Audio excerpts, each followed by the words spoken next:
Hello बच्चों। हमारा प्रश्न दिया हुआ है S8 अणु में एस एस एस बंद कोण है 109.5, 105, 110 और 60 डिग्री। कौन सा सही उत्तर होगा ये हमें जानना है। चलिए समझते हैं इस प्रश्न की मुख्य अवधारणा को।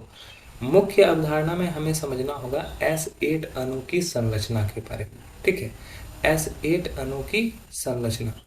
अब वो संरचना कैसी होती है एसिड की, तो वो क्राउन संरचना होती है। क्राउन की भांति, जैसे महाराजा का मुकुट होता है उसी के भांति हमारी संरचना होती है। ठीक है, तो हम लोग लिख सकते हैं कि एसिड की संरचना कैसी होती है, क्राउन संरचना।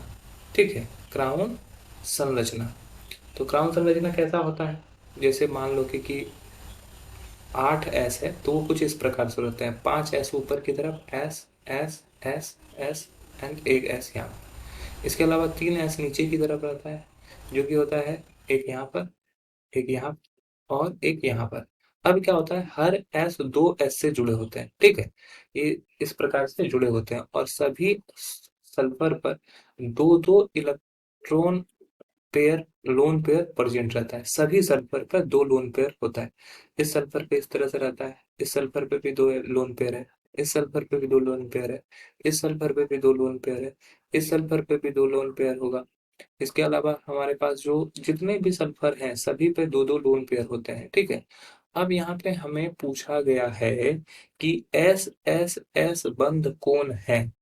एस के बीच में कितने, कैसे बंद कोण बनते हैं, तो ये हम लोग को बेसिकली बीच वाले के बारे में पूछा जाता है। एस एस एस, तो इसका बंद कोण होता है 105 डिग्री से, 105 डिग्री का। तो 105 डिग्री एस एस एस बंद कोण होता है। ठीक है, तो यहाँ पर एस की जो देखोगे, हाइब्रिडाइजेशन देखोगे तो हाइब्रिडाइजेशन कैसे बनेंगे, सिग्मा बंद और लोन पेयर की संख्या को जोड़ के। तो दो सिग्मा बंद है, दो लोन पेयर होता है, हाइब्रिडाइजेशन क्या हो जाएगा, 4। मतलब कि इसका जो sp3 हाइब्रिडाइजेशन होगा, तो यहाँ sp3 हाइब्रिडाइजेशन, तो ये 105 डिग्री का एंगल बनाता है। ऑप्शन बी सही हो जाएगा, अन्य ऑप्शन गलत हो जाएंगे। आशा है यह प्रश्न आपको समझ में आया होगा। धन्यवाद।